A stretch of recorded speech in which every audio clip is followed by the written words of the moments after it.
General, it's Jamie McIntyre. You may remember me as the former senior Pentagon correspondent. I now have a blog called lineofdeparture.com, which is part of military.com.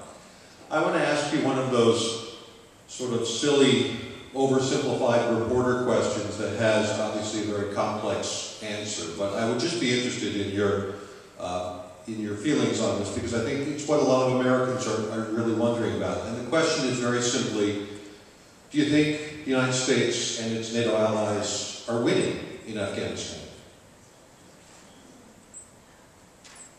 You're going to have to define winning. No, I'm just kidding. I will tell you that we are making progress. We're making a lot of progress.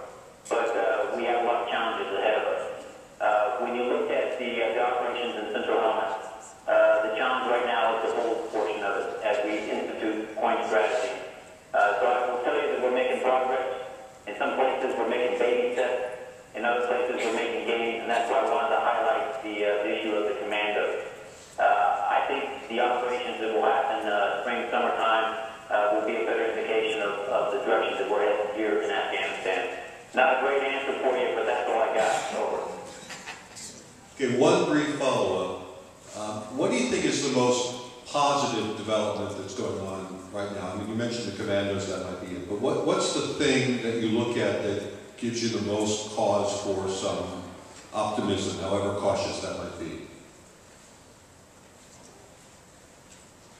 I will tell you the one thing that I've noticed here in the last couple months is the efforts by the Afghan leadership, specifically with the Minister of Defense and the Chief of Staff of the Army.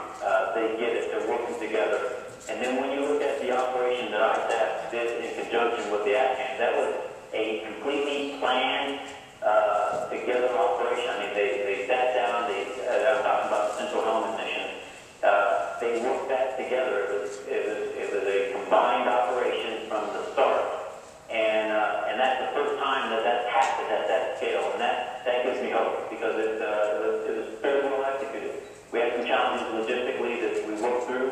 Part of that is because we hadn't built all the enablers for this Army. And so when you look at logistics operations and some of the other enablers that we have in our forces here in Afghanistan, that's one of the things that we have to continue to assist the Afghans with. But that, to me, was a pretty positive event, and not so much the execution, which was good, but the whole aspect of planning together